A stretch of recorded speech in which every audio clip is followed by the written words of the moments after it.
Bueno, mientras ponemos las transparencias que hemos presentado, buenos días a todos. Todavía no he intervenido esta mañana.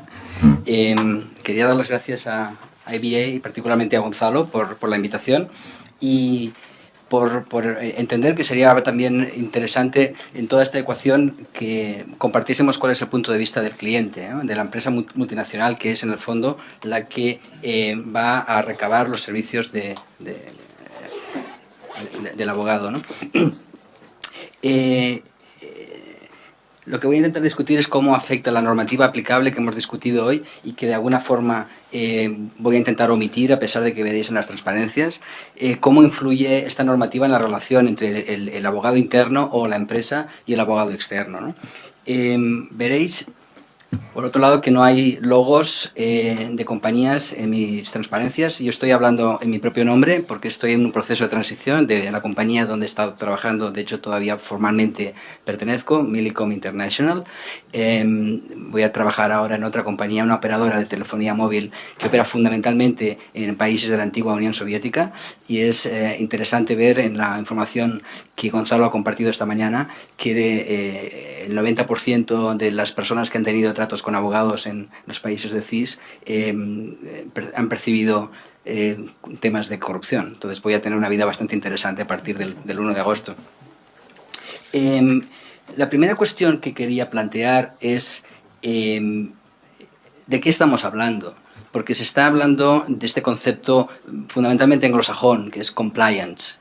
Y en castellano es muy difícil traducir compliance. ¿De qué estamos hablando? La mayor parte de mis amigos no entiende a qué me dedico y tengo compañeros abogados. ¿Qué es lo que haces, Enrique, realmente, ¿no? Y de lo que entiendo que se trata mi trabajo es no simplemente cumplir con normativas aplicables, sino ir un poco más lejos, ¿no? En mi última empresa diseñamos el concepto de integridad o integrity, porque percibimos que la compañía no solamente quería cumplir con la normativa aplicable, cosa que ya se presume que la compañía tiene que procurar hacer, sino que queríamos ir un paso más adelante, es decir, obtener un retorno social de las inversiones financieras de la compañía, un retorno como un producto derivado de las inversiones. Es decir, que la compañía hiciese algo positivo por la sociedad, que es una de las razones fundamentales por la que, en mi opinión, humilde opinión, existen las compañías. La compañía no existe solamente por perseguir un ánimo de lucro, porque si no existe una necesidad social que satisfacer con el trabajo de la compañía realmente no tiene razón de existir, ¿no? Entonces podríamos entrar a discutir también el concepto de responsabilidad social corporativa como parte de este concepto amplio que hablaba de integridad. Cuando estábamos discutiendo hace un momento sobre si es legal o ilegal o puede suponer un problema para una empresa enviar 2 botellas de vino o enviar o invitar al responsable de compras a la final de la Champions League en Wembley, yo diría, con independencia de que eso sea legal o ilegal, a mí como empresario o como representante de la compañía me preocupa bastante poco. A mí lo que me preocupa es que mi responsable de compras pueda tomar una decisión influenciada por el hecho de que se le haya invitado a la final de la Champions en Wembley o al campeonato de Fórmula 1. ¿Qué quiero decir con esto? Que lo que persigue la empresa, lo que pretende la empresa y lo que espera la empresa de sus socios de negocio, incluidos los abogados, es que se comporten de una manera ética y que no intenten influir a los empleados de la compañía. Si no me equivoco, es el Banco Mundial y también Transparencia Internacional que estiman que entre un 10 y un 7% de la cifra de negocios de las compañías se pierde con sobornos. Es decir, las compañías están gastando entre el 7% y el 10%, sea pagando cantidades para conseguir contratos, o sea teniendo empleados corruptos que perciben estas cantidades, que perciben cualquier cantidad y que hacen compras que la compañía bien no necesita o que están comprando por encima del valor que pudieran haber, o del precio que podrían haber conseguido en un proceso de licitación neutral, ¿no? Objetivo. Entonces, de esto es de lo que me gustaría discutir hoy con vosotros y ver cómo el abogado externo puede ayudar a la compañía a cumplir pues dentro de la definición que estamos hablando, ¿no? Doing the right thing, hacer las cosas bien hechas, no simplemente cumplir con la literalidad de la normativa aplicable, ¿no?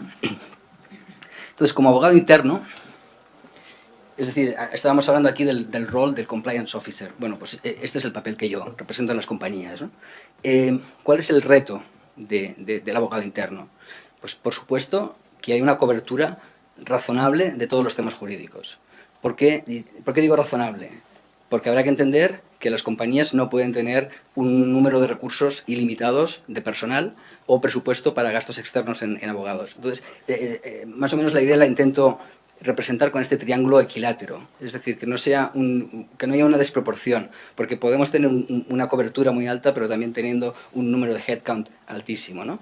O podemos tenerlo todo muy pequeño, pero tener un altísimo número de sanciones o cantidades impresionantes en sanciones que tenemos que pagar porque no tenemos el suficiente recurso jurídico para asegurarnos que nuestros contratos tienen las cláusulas que previenen ciertos problemas, etcétera, etcétera, ¿no?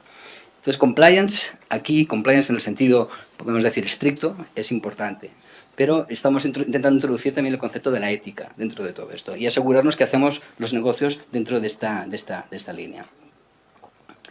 ¿Y cuáles son los retos para las compañías? Aquí estamos hablando de compañías multinacionales. Compañías multinacionales que operan a nivel global o que operan de una forma más allá de su propio territorio, ¿no? Estos dos mapas, no sé hasta qué punto los veis con claridad, pero os explico qué es lo que significan. El mapa de arriba es un mapa que produce una organización que se llama Freedom House. Este es el mapa del 2009 y que clasifica a los países en función de si son países considerados libres, parcialmente libres o no libres. Entonces, la definición de libertad se compone de varios elementos, como puede ser, se trata de un Estado de derecho, se trata de estados en los que hay división de poderes, se trata de estados en los que los ciudadanos tienen derecho a recurso cuando se comete una injusticia, etcétera, etcétera, ¿no? Y observamos que más de la mitad de los países clasificados, es decir, todo el mundo, está en la zona de o bien parcialmente libre o bien no libre de ninguna manera, ¿no? Entonces las compañías multinacionales, y algunas de ellas pueden ser vuestros clientes, es decir, compañías españolas, compañías que tienen su sede en España, que operan internacionalmente, están operando en algunos de estos países, o podéis estar representando a clientes internacionales que tienen operaciones en España, ¿no? Entonces, este es un problema para las compañías, porque en estos países, donde no hay una separación de poderes clara, es muy difícil cumplir con la literalidad de la ley. Luego mencionaré una serie de ejemplos también que ilustran el problema, ¿no?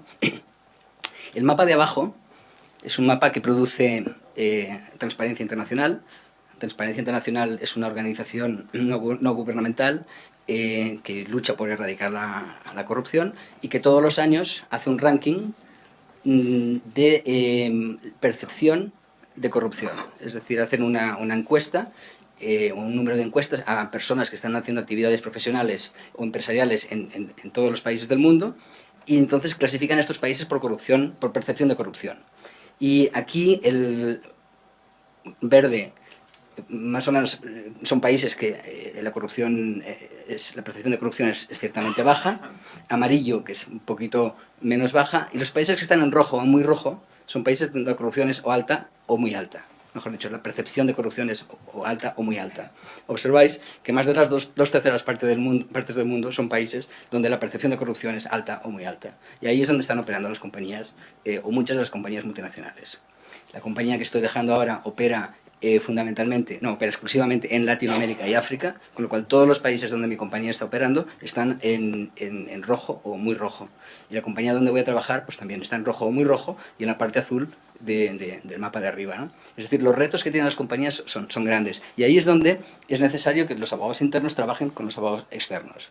Porque el papel del abogado interno también se está convirtiendo en un papel más estratégico. Entre otras cosas, en una compañía anterior, en Taeco Internacional, donde trabajé unos años, hicimos una reestructuración del departamento jurídico, conforme a la cual en los 35 países de Europa, Oriente Medio y África eliminamos a 280 despachos de abogados y hicimos una convergencia en un solo despacho. Entonces, el abogado externo al que confiamos la gestión de nuestros asuntos tiene que ser un socio estratégico, es un partner de referencia. Es decir, el papel del abogado externo, de alguna forma, adquiere una relevancia superior a la que tenía en el momento en que simplemente eran despachos de abogados atendiendo a cuestiones puntuales por personas puntuales dentro de la compañía. Entonces, con esto quiero decir que la profesión de abogado in-house está cambiando, está pasando de ser un técnico, a lo mejor en cuestiones jurídicas, a pasar a ser un gestor de negocio, un businessman, que está gestionando los recursos jurídicos que necesita la compañía.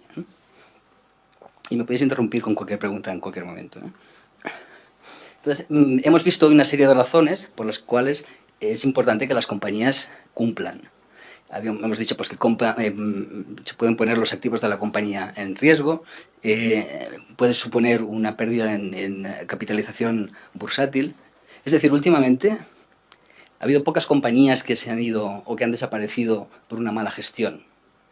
Pero sí ha habido un número de compañías que han desaparecido del mapa. Compañías muy grandes como Enron. Enron existía en el 2002, ahora Enron no existe. WorldCom. Tyco estuvo a punto de desaparecer. Consiguió superar los problemas, pero su CEO y el CFO, el director financiero, están todavía en una prisión de alta seguridad en los Estados Unidos. Llevan ya 10 años. Y el CEO de WorldCom está cumpliendo una condena de 25 años también en Estados Unidos, ¿no? Luego tenemos las sanciones. Hemos hablado bastante del caso Siemens. Siemens, el escándalo de corrupción de Siemens, que hasta el asunto KBR ha sido el caso de corrupción más grande en la historia de los casos de corrupción, supuso costes para Siemens en torno a los 2.000 millones de dólares. Entonces, estas cosas hacen que las compañías se preocupen, aparte de que a los consejeros les causaban una cierta preocupación el que pueda suceder algo que ellos no tienen, de lo que ellos no tienen visibilidad, ¿no? De ahí que las compañías están empezando a crear esta figura del compliance officer o, como el caso que mencionaba KPMG, comités de compliance, ¿no? De cumplimiento. Estamos hablando hoy exclusivamente o fundamentalmente de la corrupción y estamos hablando de los despachos de abogados. Quiero ilustrar con esta transparencia la tendencia en lo que son enforcement actions, ¿no? Investigaciones en relación con FCPA. Desde el año 77, el 65% de los casos investigados por autoridades, el Securities and Exchange Commission o el Departamento de Justicia, han tenido que ver con pagos corruptos o pagos inadecuados a través de intermediarios. Hemos dicho esta mañana pues, transitarios, aduanas, firmas de contabilidad y despachos de abogados. Interesante mencionar el tema del lobby, con el que haré hincapié un poquito más tarde, en el que en muchos casos nos encontramos que son los abogados los que están haciendo trabajos de lobby o de lobista, ¿no? Bueno, a nivel, y esto ya es quizá más estadístico, a nivel de concentración geográfica, la mayor parte de estos casos incluyen Kazajistán, Nigeria, Brasil, China, Rusia, India, Corea del Sur y México, y las industrias que generan estos riesgos o que son principalmente proclives a verse envueltas en casos de corrupción son la industria del petróleo y del gas, defensa, farmacéutica y las telecomunicaciones. ¿Y cuáles son los casos específicos que pueden derivar o que pueden crear un problema de corrupción para las empresas? Pues uno de ellos es, como decíamos, bueno, voy a pasar primero al número 2, ¿no? La corrupción en el sistema judicial. Hemos visto en la transparencia de antes con el mapa de países que no tienen realmente un Estado de Derecho o donde no hay una separación de poderes, que es muy fácil que el Poder Judicial esté influido políticamente. Es muy fácil también que el Poder Judicial sea corrupto. Estamos hablando de países en el que, entre otras cosas, la sociedad dominante suele pertenecer a un pequeño grupo de individuos, en el que las personas están muy relacionadas porque han estudiado en el mismo colegio, han hecho el mismo máster en el exterior o tienen una serie de negocios. Yo he tenido conversaciones con abogados que resultaba que habían sido, en un caso, el alcalde de la capital del país, había sido senador, y cuando yo le preguntaba sobre cuál era la situación de corrupción en aquel país en concreto, su respuesta fue, bueno, pues a veces hay que pagar para combatir la injusticia. Entonces la pregunta es, bueno, ¿qué me está diciendo usted? ¿De qué injusticia se refiere? Bueno, a veces sucede que el juez acepta demandas o querellas a sabiendas de que no hay ninguna sustancia en el caso. Entonces, para eliminar el problema, pues tenemos que tener un detalle con el juez. Obviamente, con aquel abogado no volvimos a hablar nunca jamás, ¿no? Él incluso reconocía, dice, esto es una cuestión generacional. Dice, porque de la misma forma que tú ves que esto es algo que está mal hecho, mi hijo también lo podría ver así. Dice, pero esta es la forma en la que se hacen las cosas en este país, ¿no? En otros casos, que ya va más al punto primero, el riesgo de utilizar abogados como lobistas. El concepto de lobby es un concepto también bastante vago, ¿no? Para conseguir cualquier cosa se necesita un consultor o un lobista. Un lobista, por ejemplo, para intentar cambiar una ley en una forma en que te beneficia. Es cierto pues que el lobby es necesario muchas veces para transmitir al poder público la posición de un grupo específico, ¿no? Pero cuando el lobista es un antiguo ministro de Telecomunicaciones que está contratado con una prima de éxito considerable para conseguir un cambio legislativo, uno se pregunta, vamos a averiguar un poquito más, vamos a averiguar cuál es el valor añadido que está dando este individuo a la compañía. Vamos a ver qué reputación, si tiene alguna reputación este lobista, o simplemente está utilizando sus influencias a cambio de una parte o una remuneración sustanciosa enmascarada como prima de éxito, ¿no? Creo que quieres hacer una pregunta. Sí, bueno, esto mismo que decías en cuanto al tema de lobbies y tal, utilizar quizá un político para transmitir la opinión de determinado sector y tal. Sí.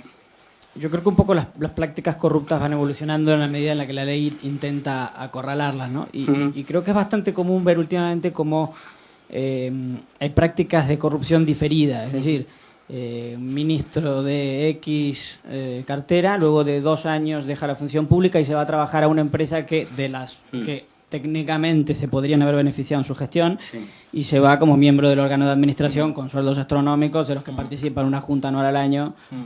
Y a priori no hay nexo causal, no hay una relación de tiempo que puede ser de 1, 2, 5, 10 años, lo que sea, Sí. pero en la práctica están retribuyendo quizá gestiones que se han hecho Sí. mientras esta persona tenía un cargo público. Sí. Esto es un problema. También es verdad que quizá es otra parte del problema. Es decir, para esto los países tienen su legislación sobre cuál es el periodo en el que un funcionario público no puede entrar en la empresa privada. Querría desligarlo un poquito de la discusión que estamos teniendo, porque a lo que quiero llegar es en qué medida el abogado externo, porque estos lobistas suelen ser abogados, es decir, la profesión... Es decir, los estudios de Derecho permiten acceso a muchas cosas, es decir, muchos ministros son abogados de profesión, que luego efectivamente vuelven a su despacho o montan su propia consultoría, etcétera, etcétera. Entonces, sin minimizar la relevancia del asunto, a lo que voy es que hay un gran riesgo que en estas relaciones, pues por ejemplo, conseguir espectro radiofónico. El espectro radiofónico es un recurso escaso que está controlado por el Estado, y el Estado libera, el gobierno en concreto, libera espectro radiofónico en función de las necesidades socioeconómicas. Lo habitual o lo normal sería que las compañías que quieren optar por espectro radiofónico hagan unos estudios de mercado para convencer al regulador o al gobierno o quien sea que en este estado gestione el espectro radiofónico sobre la conveniencia de otorgar ese espectro a esa compañía. Entonces es razonable que haya una serie de personas, sobre todo técnicas, que hagan estos estudios socioeconómicos, etcétera, etcétera, para justificar esta conveniencia.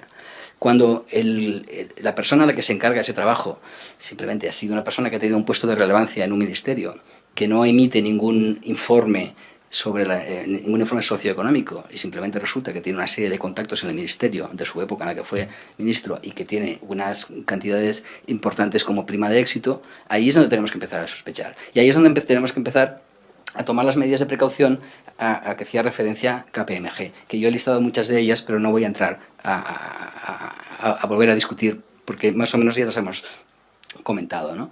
Es decir, bueno, sí, nominar un compliance officer, tener una serie de políticas hacer formación, dar formación para que todos los empleados conozcan cuál es la posición de la compañía. No necesariamente cuál es la posición legal. Un ejemplo, porque en compliance, en este concepto abstracto de compliance, podemos incluir lo que queramos, ¿no?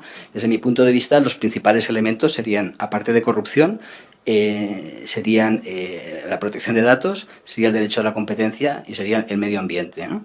Luego podemos hacer muchas más cosas. El hecho de que no exista una ley de competencia en un país X no quiere decir que tus empleados puedan entrar en impactos colusorios que tengan luego un impacto negativo en el consumidor.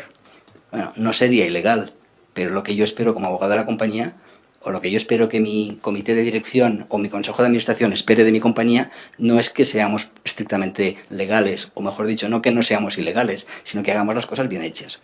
Con lo cual aquí es donde venimos los compliance officers y nos preocupamos de que haya unas normas internas sobre cuáles son los principios generales de derecho de la competencia que esperamos que cumplan todos nuestros empleados. Es decir, vamos más allá de lo que sería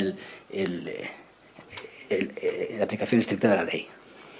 Ahora que hablas de competencia, desde tu experiencia, porque yo lo he visto en algunos casos, sobre todo en Estados Unidos, relacionados con Estados Unidos, donde la política de compliance o de cumplimiento regulatorio no se utiliza solo a la defensiva, dijéramos, de protegerse, de llevar su negocio, sino incluso de una forma competitiva de cara a eliminar competidores, en el sentido de que, por ejemplo, antes hablábamos, todos recordamos las Big Five. Las Big Five ya no son Big Five, son Big Four. En mercados donde no se contemplaba cómo eliminar a un competidor, puedes este tema del blanqueo de dinero o el tema de competencia pueden eliminar.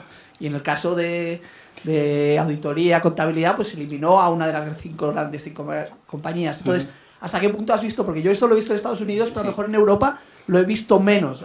Que hay más tendencia a protegerse los unos a los otros en vez de ver la oportunidad de eliminar a un competidor que lo está haciendo mal y que te está haciendo daño realmente. Mira, es un punto muy interesante. La ventaja competitiva, es decir, no tenemos tiempo ahora de entrar en mi visión de lo que es un programa de integridad, pero básicamente el que hemos puesto en marcha en Millicom se compone de 4 elementos, ¿no? Uno es la reducción de los costes y los riesgos, que sería exclusivamente compliance, pero luego hay otro elemento que es la ventaja competitiva, desarrollar una ventaja competitiva siendo una empresa que cumple, no solamente cumple con la legislación, sino que va más allá e intenta ser un buen ciudadano.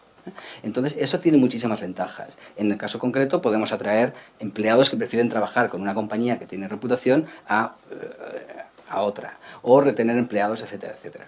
El tercer elemento es la legitimidad en la actividad de la compañía. ¿Qué quiere decir esto? Entender qué es lo que piensan los stakeholders, ¿no? los distintos grupos de interés, que pueden ser los clientes, los empleados, el gobierno, los medios de comunicación, los ayuntamientos, es decir, todas aquellas personas que interactúan contigo, porque como bien decía KPMG, un plan de cumplimiento no va a ser el mismo para cualquier empresa, ¿no? Es decir, desde el punto de vista de lo que hablábamos antes del entretenimiento, a mí me preocupa mucho más porque mis clientes son muchos pero muy pequeños y los riesgos que podría tener es de la interacción con gobiernos, pero probablemente a los gobiernos no los voy a sobornar con 2 botellas de vino, es lo que decía Nicola, estamos hablando de una corrupción a otro nivel, pero sí me interesa o me preocupa la corrupción de mis propios empleados, porque como decía me puede costar entre un 7 y un 10% de mi cifra de negocios. Y el cuarto elemento es la creación de valor. Respecto al mundo jurídico, sin duda, para mí es una ventaja competitiva que un despacho me acredite que tiene unas normas internas de cumplimiento respecto a otro que no las tenga. Porque cuando entremos a discutir un poco la selección y el proceso de due diligence de los abogados, yo voy a tener que hacer, porque una de mis políticas aquí es hacer una due diligence sobre los terceros, que incluyen intermediarios, por lo tanto incluyen a los abogados, como hemos discutido esta mañana.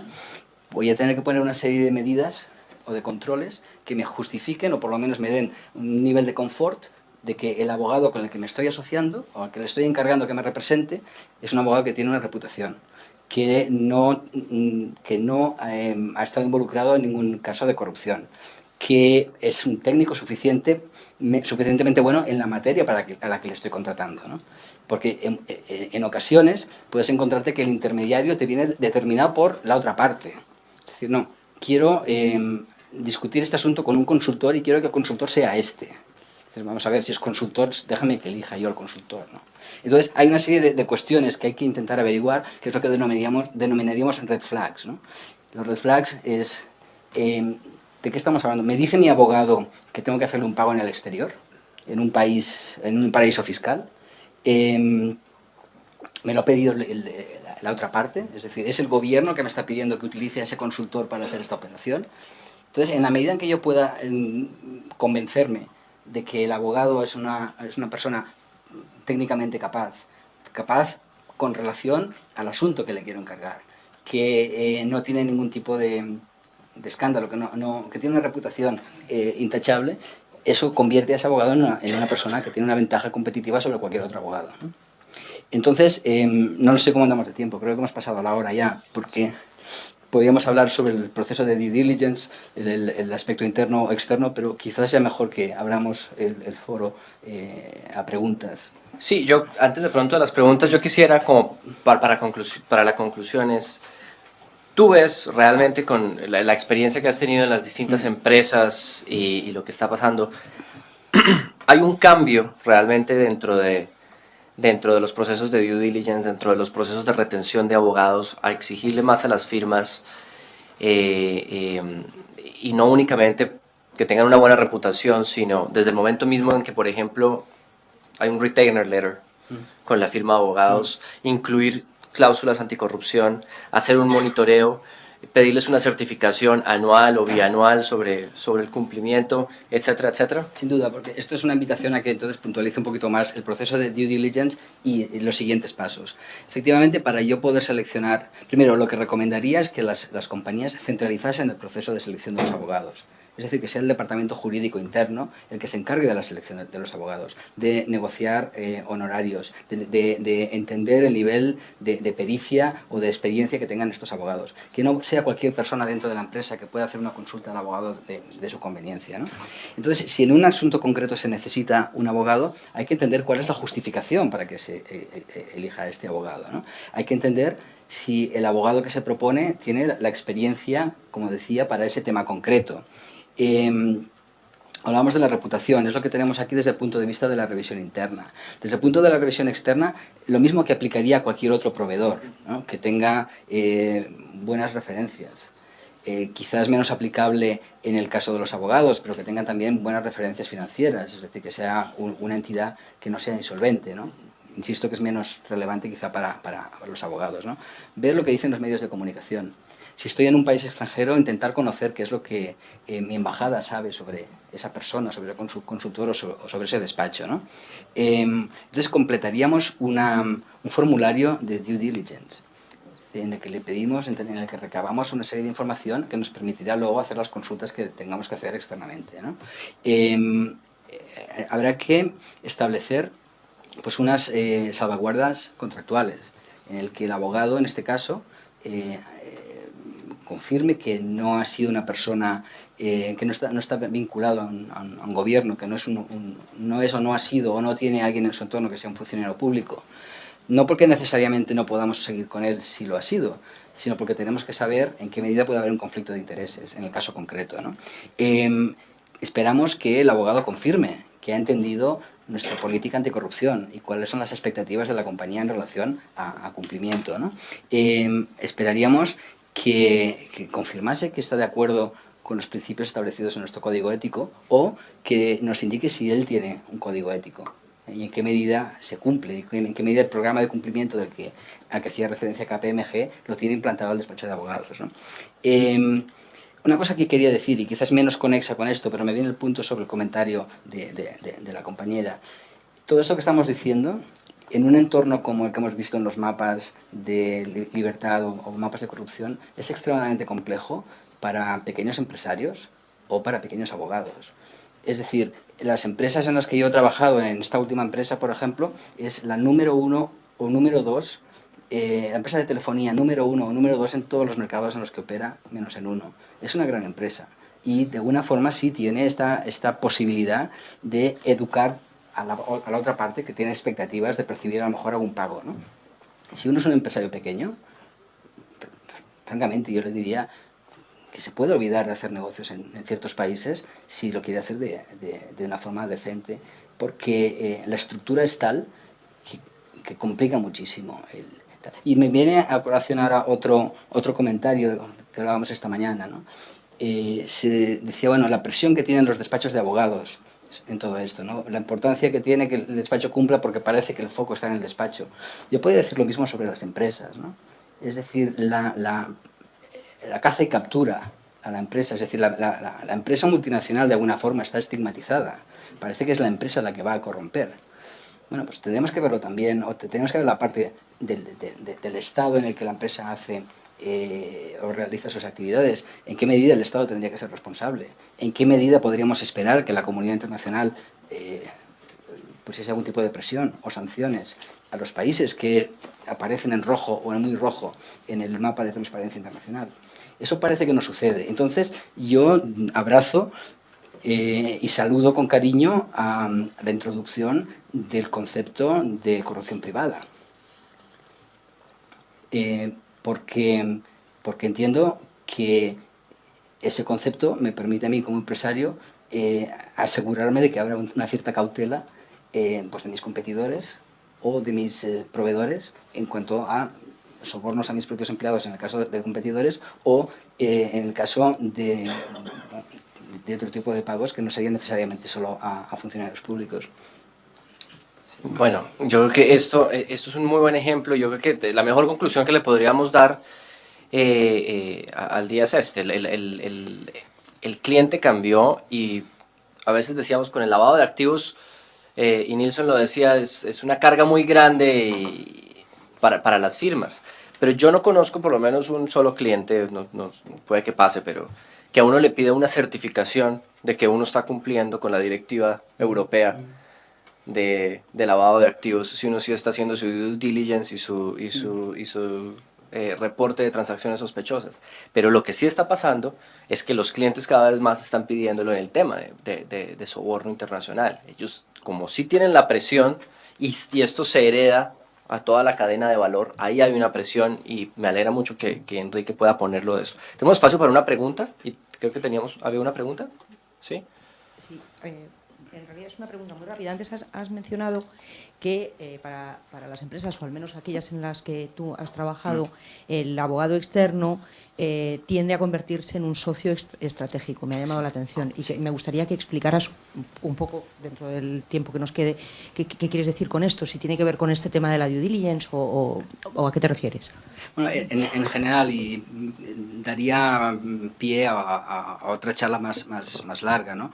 Pero, es decir, lo que de hecho pusimos en marcha en Tyco International en Europa, Oriente Medio y África, era una estructura por la que se intentaba determinar cuál era el nivel en el que tenía que participar el abogado externo y en qué medida o qué perfil tenía que tener el abogado interno. Lo que hicimos fue intentar externalizar todas aquellas tareas de escaso valor añadido a bien despachos o bien grupos dentro de la compañía que podían hacer perfectamente esa tarea sin necesidad de tener un conocimiento jurídico. Es decir, podían ser un conocimiento jurídico exhaustivo. Es decir, no tiene sentido ir a un abogado externo para que gestione problemas de muy poca envergadura. Se puede buscar a lo mejor un despacho de nicho que haga esto de una forma tal, o externalizarlo, o incluso llevarlo ahora a centros, ahora no me sale el nombre, pero externalizarlo a otros países como la India o Sudáfrica, donde hicimos esto. Entonces, el despacho, como tal, el despacho al que se le confía la gestión de la mayoría de los asuntos, es un despacho que tiene que entender perfectamente cuál es el negocio de la compañía, que tiene que involucrarse y en el caso concreto incluso llegamos a un acuerdo por el que había una participación en el riesgo. Es decir, los honorarios tenían una prima o una penalización en función de una serie de parámetros, ¿no? Si no se había conseguido, por ejemplo, reducir los litigios en un tema concreto, en un porcentaje, o reducir o agilizar la velocidad de resolución de ciertos litigios o la preparación de ciertos contratos, el abogado externo bueno, tenía un incentivo o desincentivo en función de una serie de parámetros, ¿no? A lo que voy, el concepto de que el director financiero pueda llamar al abogado que conoce para encargarle que resuelva este problema sin ninguna visibilidad sobre lo que el director de recursos humanos está haciendo probablemente con un tema parecido y una desconexión total, eso se intenta eliminar. Con lo cual, el abogado externo, la expectativa del abogado interno es que el abogado externo sea el que te conoce y sea una persona con la que, bueno, además has podido negociar o mejorar los honorarios en función de volumen también, ¿no? Y que sobre todo esté participando en decisiones o en asuntos de más envergadura para los que tú no tienes tu capacidad interna. Al mismo tiempo que tú internamente, como decía, estás haciendo evolucionar el papel de tus abogados de técnicos jurídicos a gestores de una complejidad jurídica. No necesariamente tienen que ser los expertos en los temas, sino que son los que van a entender cuál es la magnitud y poder negociar o gestionar con el abogado externo, que es ese socio de referencia. No sé si ha quedado claro, es un tema con el que me encantaría profundizar, pero no sé si tenemos tiempo. Buenos días. Yo soy Marta de la Fuente, soy asesora legal de un grupo inglés en España y Portugal.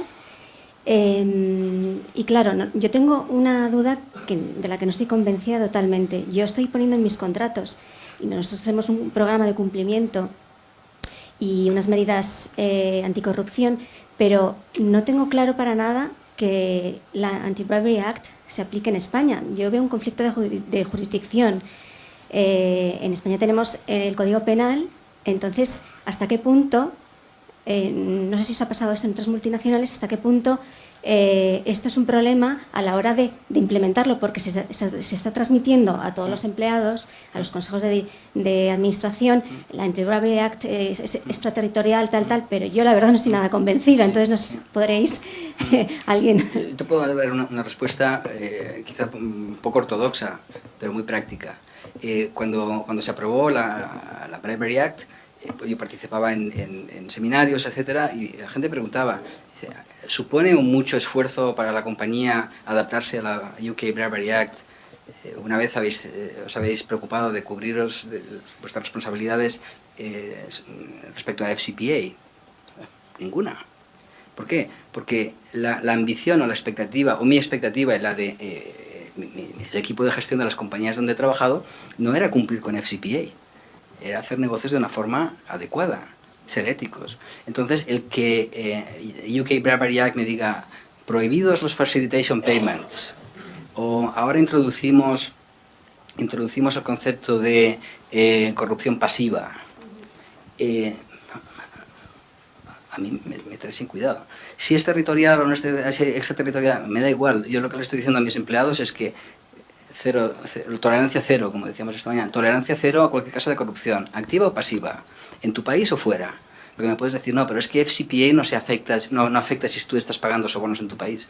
A mí me da igual, porque lo que estoy buscando no es compliance, estoy buscando integridad, estoy buscando hacer los negocios de una forma que no dañen a las sociedades, a las comunidades en las que yo estoy operando, mi empresa está operando, y que no me dañen a mí. Y que ese 10 o 7% que yo perdería si mi empresa estuviese pagando sobornos o aceptando sobornos, pues vaya a otro sitio, ¿no? Es decir, lo que te quiero decir es que desde el punto de vista práctico, también estoy convencido de que un abogado interno probablemente llegará un momento en que no hará falta ni que sea abogado. No hace falta que sea un técnico, hace falta que sea un gestor, y quizá estoy exagerando mucho, ¿no? Pero es eso, es decir, ¿dónde quiere estar la compañía? La compañía quiere ser una compañía que se porta bien, doing the right thing. El hecho de que UK Bribery Act me diga que ahora no es legal pagar o recibir sobornos entre personas privadas, que admite el debate que el fiscal húngaro apuntaba esta mañana, pues es fantástico. Yo sé que en mi empresa no se va a aceptar un pago o recibirlo tanto de una persona privada como de una persona pública. Pero no sea peor. Tú imagínate que recibes una denuncia, Sí. que recibe tu empresa, Sí. una denuncia porque un empleado o un miembro del Consejo de Administración Sí. ha cometido o ha sido imputado como sospechoso de cometer este delito. Sí. ¿Qué estrategia procesal? ¿Tú entiendes que se aplicaría la ley española o la ley? O sea, porque el miembro del Consejo de Administración te va a preguntar, ¿pero yo voy a ir a la cárcel en España o en Inglaterra? ¿Qué es lo que...? Yo lo que te diría es que me cogería esas tres columnas e intentaría aplicar lo más estricto. Es decir, aquí estamos hablando de una serie de recomendaciones, pues desde el FCPA punto de vista, que se ejercite o que se lleve a cabo una due diligence. Pero si nos vamos al UK Bribery Act, me dice no, que haya lo que decíamos, unos procedimientos suficientes para controlar o para evitar el incumplimiento. Entonces, con independencia de qué es lo que se tenga que aplicar en el caso concreto, y eso ya se lo llevaría el experto que me tiene que defender en ese caso, yo lo que haría antes es poner en marcha estos procedimientos. Voy a compartir contigo, porque además es información pública. En una empresa anterior en la que trabajé, tuvimos un problema en uno de estos países que recomendaba la existencia de procedimientos internos para eximir de responsabilidad penal a la compañía. Y entonces hubo un asunto, 2 de nuestros empleados estuvieron afectados, entonces hubo que gestionar la salida de los empleados y hubo que asegurarse de que la compañía tenía procesos o procedimientos suficientes. Como consecuencia de que la compañía pudo demostrar que cuando se cometió la irregularidad existía ya algunos, no existían todos porque hicimos un gran esfuerzo en ponerlos todos en marcha, pero como ya existían algunos teniendo un código ético que había sido debidamente comunicado, se entendió que estos empleados habían excedido sus competencias y se eximió a la compañía de responsabilidad penal. Además, eso sirvió para negociar una sanción muy inferior a lo que hubiese correspondido en los Estados Unidos, donde se estaba llevando a cabo una operación, una investigación global en la que se incluía aquel caso específico de aquel país, ¿no? Entonces, luego ya la cuestión técnica, si se ha producido esto que dices, el ilícito en España o no, si se aplica UK Bribery Act, yo diría al experto, que será mi socio estratégico, como decía antes, y entonces le delegaré a él la representación de ese trabajo, para lo cual yo tendré un presupuesto. Me habré encargado, como parte de los procedimientos, de tener un presupuesto, ¿no? Pero yo me encargaré de diseñar el programa de cumplimiento y asegurarme que el consejero delegado y los miembros del Consejo de Administración están suficientemente protegidos, porque los procedimientos, cuando este señor me vaya a defender, serán vistos como procedimientos suficientes para que estos señores no tengan esta responsabilidad. Bueno, muchas gracias, Enrique. Y me resta solo darle las gracias a todos los miembros del panel que nos acompañaron hoy, a los traductores que tuvieron la paciencia para colaborarnos pasando de un idioma al otro, y obviamente al Consejo General de la Abogacía por tenernos hoy acá, y al Colegio de Abogados de Madrid, que nos ayudó en las invitaciones y también en la difusión. Yo creo que no tengo duda que se van con ciertas inquietudes nuevas, pero realmente miren, esto que yo me he referido, y creo que he sido yo el que me he referido varias veces con el tema de la cadena de valor, es cierto. El tema de sus corresponsales, cómo van a seleccionar sus corresponsales, y no únicamente cuando los seleccionan en México o Guatemala o en Argentina. ¿Qué pasa cuando ustedes los llaman y necesitan a alguien en Alicante? ¿Realmente los conocen? Sí los conocen. Yo me acuerdo en alguna charla que hicimos, igual de que esta, en Argentina, me decía, algunos de los argentinos me decía, pero si es que los que nosotros conocemos en los otros países latinoamericanos los conocemos a través de las conferencias de la IBA. Yo le decía, pues sí, pero nosotros no le hacemos due diligence a ninguno de los que pagan para ir a una conferencia de la IBA. Entonces hay que ser un poco menos inocentes y realmente mirar, porque muchas veces uno sabe quién es el socio, sabe quién es, pero quien está llevando el caso, quien está tratando de tener un nombre más, uno no sabe realmente cómo están los controles. Entonces, todo este tema de los controles, queda la inquietud. Vamos a seguir trabajando con el Consejo General de la Abogacía en tratar de traer una estrategia mucho más generalizada en España para que esta información pueda fluir un poco más, no solo en las capitales, sino en los otros colegios de abogados. Y pues bueno, tenemos este plan. Muchísimas gracias, nos pasamos media hora de lo que teníamos previsto, pero espero que haya sido útil para ustedes. Muchas gracias. Gracias.